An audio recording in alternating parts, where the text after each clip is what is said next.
Hello bachelors, কি খবর সবার? আশা করি সবাই ভালো আছো। আজকে আমি তোমাদের জন্য বানাবো অথেন্টিক বেঙ্গলি চিকেন কারি। তো চিকেন কারির জন্য প্রথমে আমি নিয়ে নেব 900 থেকে 1 কিলো কাটা চিকেন, তাতে 2 টেবিল স্পুন লবণ, 1 টেবিল স্পুন হলুদ গুঁড়ো, 2 টেবিল স্পুন শুকনো লঙ্কার গুঁড়ো আর অর্ধেক কাটা লেবুর রস দিয়ে ভালো করে মাখিয়ে নেব।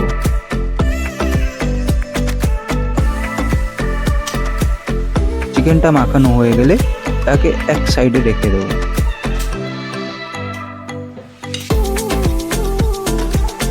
একটা কড়াইতে 50 গ্রামের মতন তেল নিয়ে নেব, তাতে অর্ধেক কাটা আলু দিয়ে দেব।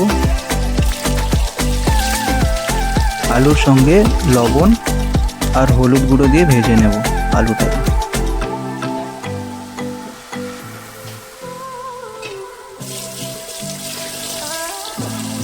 আলুটাকে 3 থেকে 4 মিনিট ভেজে নেব, যাতে আলুটা 50 থেকে 60% কুক হয়ে যায়।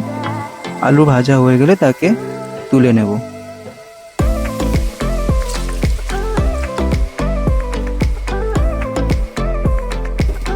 ওই তেলে আমরা এলাচ, তেজপাতা, দারচিনি আর লবঙ্গ দিয়ে দেব। তারপর গ্রিন চিলি আর পেঁয়াজ তাতে দিয়ে দেব এবং ভালো করে ভেজে নেব।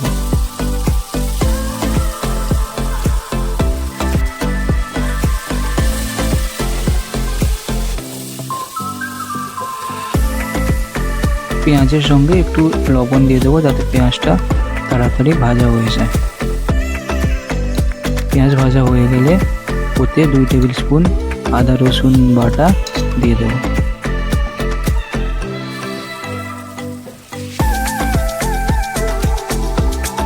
আদা রসুন বাটা ভাজা হয়ে গেলে একটা বড় লাল টমেটো পেস্ট করে ওটাতে দিয়ে দেবো এবং ভাজতে থাকবো।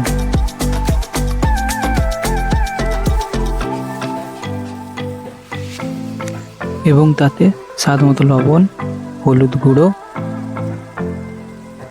লঙ্কা গুঁড়ো,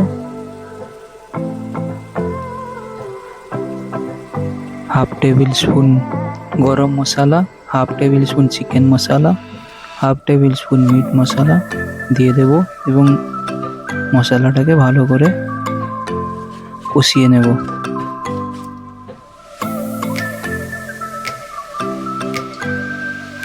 মশলাটাকে 4 থেকে 5 মিনিট ভালো করে নাড়াতে হবে, না হলে নিচে লেগে যেতে পারে।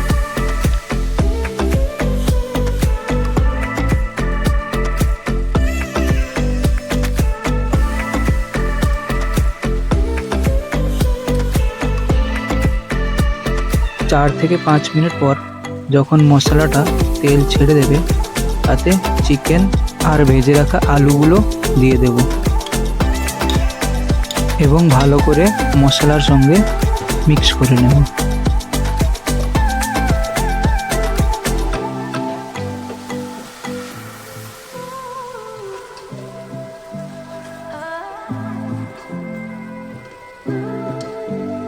এবার চিকেনটাতে একটা ঢাকনা দিয়ে দেব এবং 10 থেকে 15 মিনিট ওটাকে পাকাতে হবে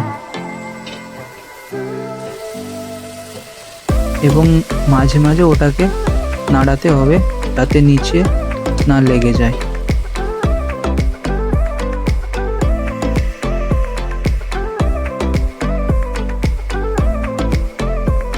আর চিকেনটাতে এক্সট্রা কোনো জল দেব না। চিকেন থেকে যে জলটা বের হবে তাতেই আমাদের চিকেনটাকে পাকাতে হবে।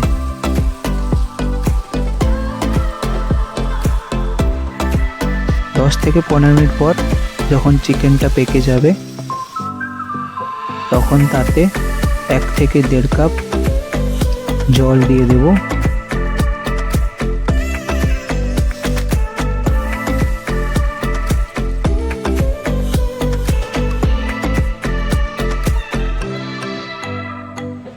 ঝোলটাকে 4 থেকে 5 মিনিট ফুটিয়ে নেব। 4 থেকে 5 মিনিট পর বার্নারটা বন্ধ করে দেব এবং কুচি করে কাটা ধনেপাতা দিয়ে দেব। Here is our chicken curry is ready. Thanks for watching and please do subscribe.